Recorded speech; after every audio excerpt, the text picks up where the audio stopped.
Most people think they're broke because they don't work hard enough, don't know the right people, or don't have the right ideas. That belief is comforting because it gives you an excuse. But the real reason most people never build wealth is far more uncomfortable. They learn skills, but they apply them in the wrong order, with the wrong mindset, and at the wrong level. Today, I want to break down how wealth is actually built when you stop chasing hustle and start designing leverage, identity, and direction. If you understand this, you don't need motivation. You don't need discipline hacks. You need alignment. Let's start with something nobody tells you. Wealth is not created by effort. It's created by access. Access to people, access to information, access to opportunities, and access to decision-making rooms. Most people fail here because they treat relationships like transactions. They ask, they pitch, they try to impress. That instantly puts them beneath the people they want access to. Real connection works in the opposite direction. It's built through curiosity, consistency, and usefulness over time. People don't remember how smart you sounded. They remember how they felt after interacting with you. The ability to connect isn't about talking. It's about listening deeply enough that the other person feels seen. When you master that, doors open without force. But here's the mistake most people make next. They meet someone valuable once and then disappear. They assume relationships maintain themselves. They don't. Follow-up is where trust compounds. The person who checks in without wanting anything becomes unforgettable. This is how networks are actually built, not by collecting contacts, but by staying relevant in someone's mental world. And if you don't have access to the rooms you want, you don't wait to be invited. You create the room. When you organize conversations, events, or spaces around value, you stop being the outsider and become the connector. That shift alone changes how people treat you. Now here's where most people sabotage themselves. They confuse effort with effectiveness. They pride themselves on being busy. But busy people stay poor. Wealthy people eliminate repetition. The moment you do something twice, it should trigger a question.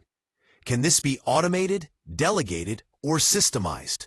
The goal isn't to do more. The goal is to decide once and never think about it again. Friction drains mental energy. Every unresolved annoyance in your life steals attention from high-leverage decisions. The rich don't tolerate friction. They design it out. Delegation is not a luxury. It's a skill. If someone can do a task for less than your hourly value, keeping it is irrational.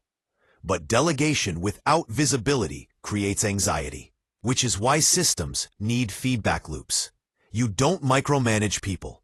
You monitor outcomes. That's how freedom is built without chaos. Simplicity is not minimalism. It's clarity. The fewer moving parts in your life and business, the faster you move and the harder you are to disrupt. Then comes the most misunderstood wealth skill of all, creation. Not content for vanity, not posting for attention. Creation as identity leverage. When you create consistently, you stop chasing opportunities and start attracting them. People don't help who they don't know. And in today's world, being unknown is a choice. Creating forces clarity. It sharpens your thinking. It exposes your blind spots. And over time, it builds trust at scale. The most powerful networks are no longer built privately. They're built publicly, through ideas. But creation without persuasion is invisible. This is where selling enters, and most people get uncomfortable. They think selling is manipulation.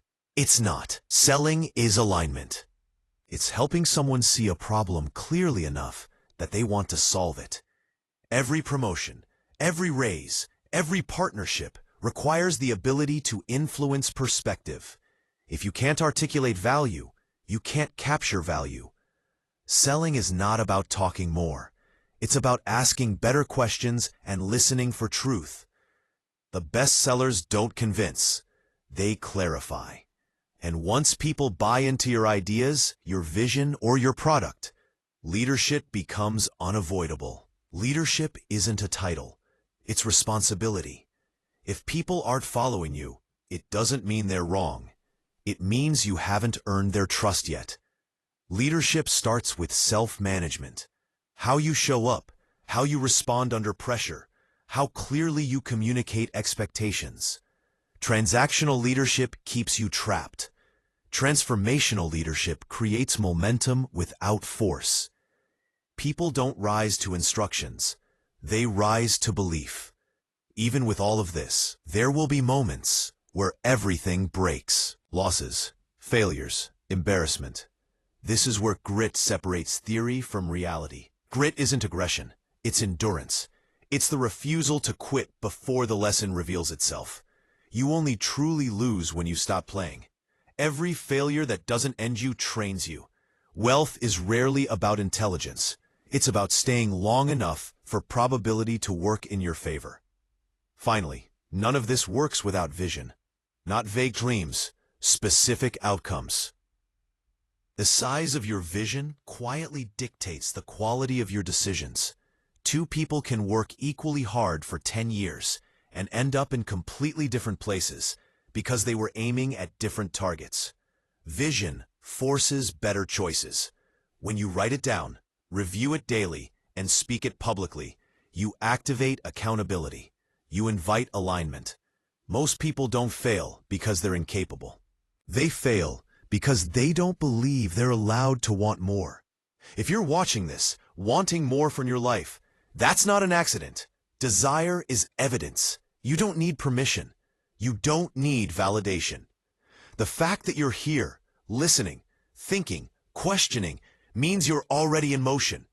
Wealth isn't a finish line. It's a byproduct of becoming someone who thinks clearly, acts deliberately, and refuses to shrink their vision to fit their fear. That's the real game.